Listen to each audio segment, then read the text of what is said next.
what we're doing, and I think it's the most important thing that I can be doing right now. There are so many people who are sick, and if this can help them, people have to know about this. It's fantastic that I get to share this with my family, that we're doing this together, and that we both feel so passionately about it. She was on over 40 different medicines. She had been on methotrexate and Plaquenil, one of those which nearly destroyed her vision. All of the potent anti-inflammatories, the Vioxx and the Celebrex, and was on all sorts of painkillers and all sorts of antibiotics. She had classic steroid toxicity. Her face was the shape of a moon because there's a lot of swelling that occurs in the face. At the age of 16, was diagnosed with juvenile rheumatoid arthritis, and that evolved into a lupus condition, a diagnosis of interstitial cystitis, an autoimmune disorder. Bedridden 4 years. Her mother thought she would never survive. I went to talk to William as a friend and as a doctor about his experience with patients and how they used cannabis. Seeing what the juicing did for me, using it in this form, was so significant. It changed my life.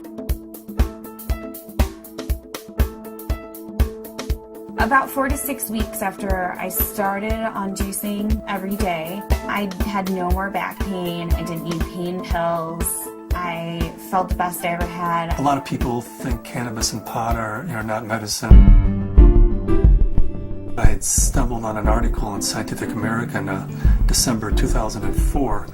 They had an article on marijuana as the brain's own marijuana, and they introduced the idea that the body produces compounds that are very similar to those found in marijuana or cannabis. Cannabis actually goes upstream. It provides feedback from the postsynaptic nerve to the presynaptic nerve, which was unheard of in neurochemistry. I mean, all neurotransmissions were unidirectional, and all of a sudden, swimming against the force of that are those little cannabinoid molecules that tie the whole system together. The phytocannabinoids from this plant augment the body's attempt to restore and increase function to a normal level. So it mimics the regulatory system of cellular physiology.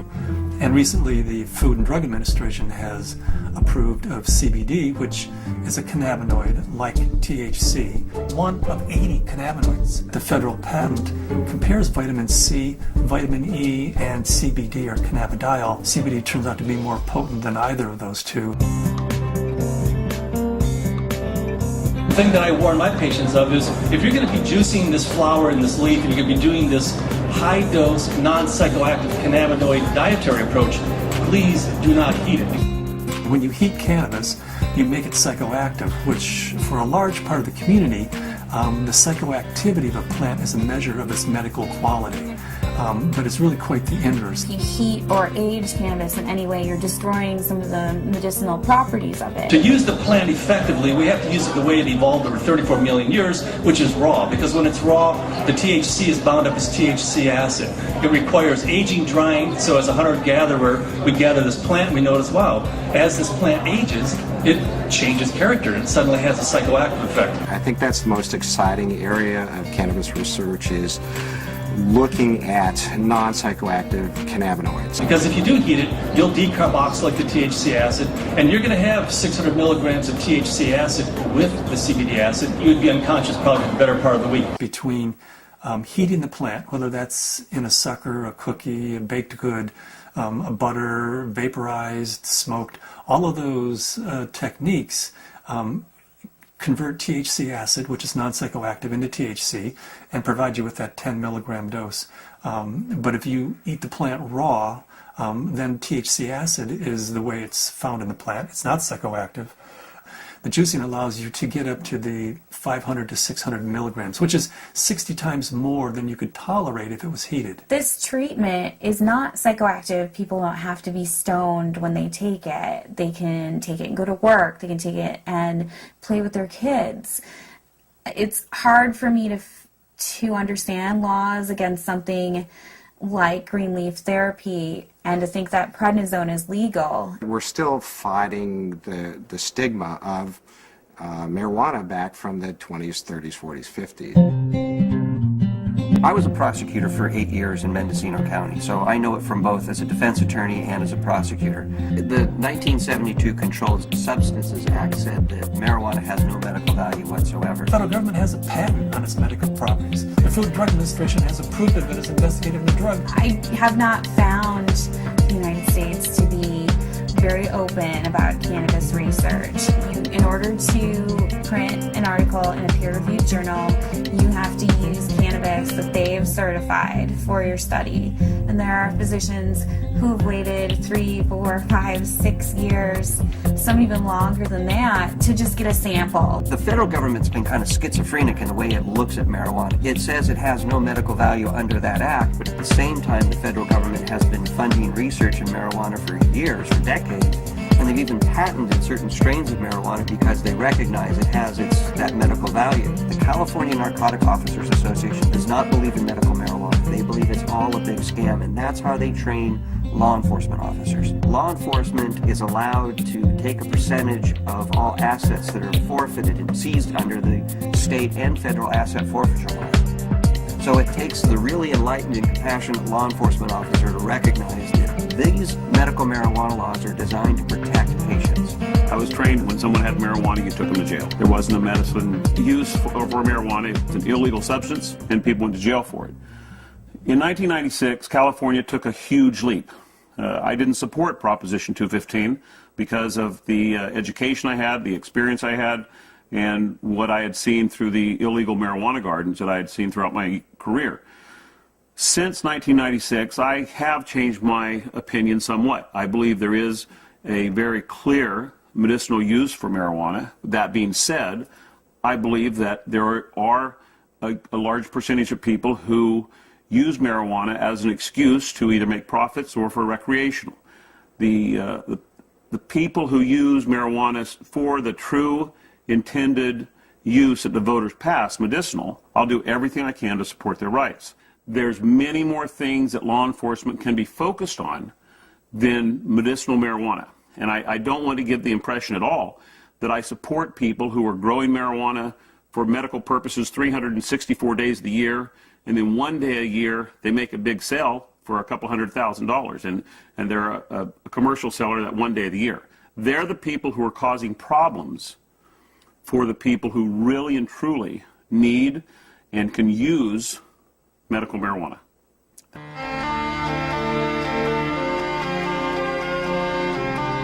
Terrifying, to be told as a parent that your child does have a tumor in her brain.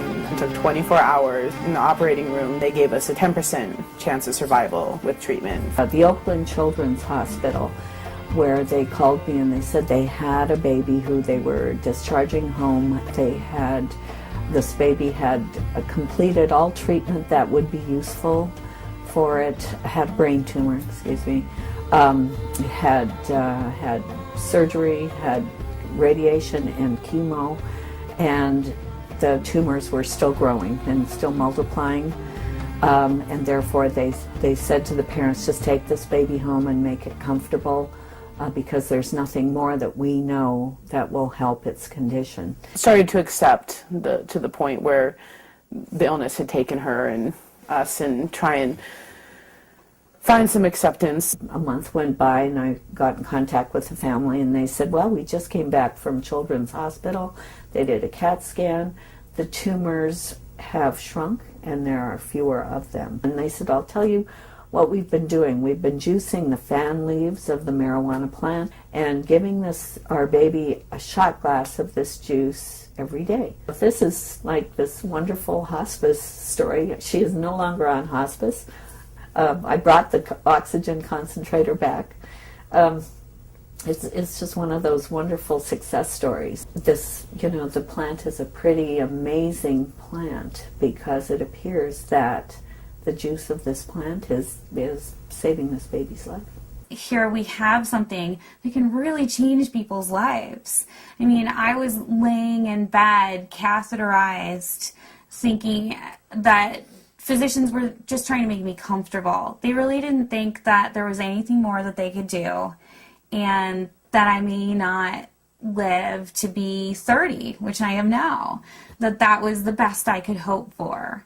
the best I could hope for was taking enough methadone and Percocet every day that I just didn't feel anything at all. I had gotten in touch with Dr. Courtney because we had received a doctor's recommendation from one of his patients, and in it asked that they start juicing the leaves and having capsules and a few other items which I didn't know anything about. So after I contacted him, I was really excited to hear that there might be some other alternatives to the smoking of the cannabis. These are friends we've had in the past year. They said, your father's not the same as he was when we first met him, and he seems to be much more alive and much, doing a lot more and more active. And I had informed them that it was because of the juice that he had been taking. Right after we started juicing, that he seemed to be more active. We would do things out in the garage more, and he wouldn't spend so much time in his chair. We have ran out periodically in the last year and a half, and that's what made me convinced that he needed it, because when he would run out, he would have trouble getting out of the car. I had 4 doctors tell me that I should have a hysterectomy. You either have no ovaries, or at the very least you're sterile. That my endometriosis was so bad I would never be able to have a child. Despite very potent birth control, despite being sterile, Zahaya decided she was going to come join the party.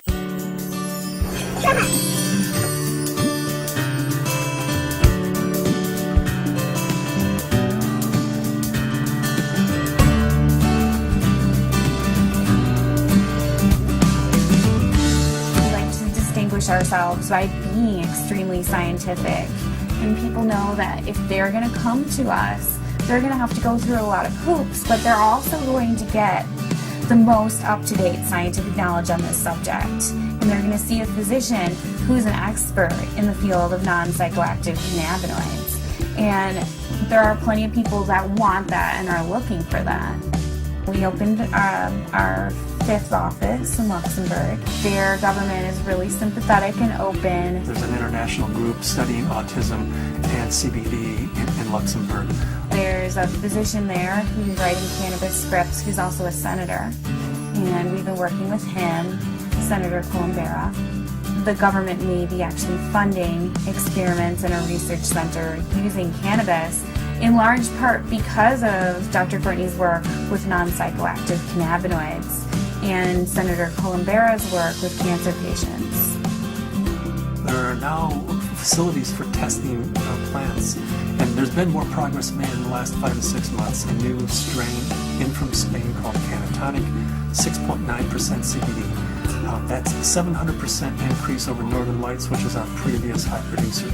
I would like to find strains that have all of the cannabinoids present in an amount that's useful. I'd like to produce strains that are adapted to environment. In Luxembourg, we're producing thousands and thousands and thousands of seed, to raise the money to give away, a half a pound of seed, because if that person grows an acre of cannabis and feeds their family the proteins and the fatty acids, incredible food source, an incredible preventative medicine source, and an incredible therapeutic source, and at the same time, they're sucking 5 times as much CO2 out of the environment as an acre of trees. First, we have to change Convention Treaty Number 1, which was the convention that the UN put out in 1961 that says cannabis is a crime, should be, if you have it, if you grow it, if it's in your possession, you should be in prison. That dogma has dominated the world. Right now, they're asking for input from the World Health Organization. I'm in the process of writing a letter stating that this is a dietary essential. It's not a criminal thing, because we have to change that treaty before we can go into Central South America and say, here, grow yourself an acre of this plant, feed your family, prevent illnesses. So Cannabis International kind of legalizing the plant globally, giving it back to people as a food source, prevent illness is so much better than waiting until you have diseases. With my own experience and all the patients that I've spoken to, I believe that it's not an isolated incident, that this is the best medication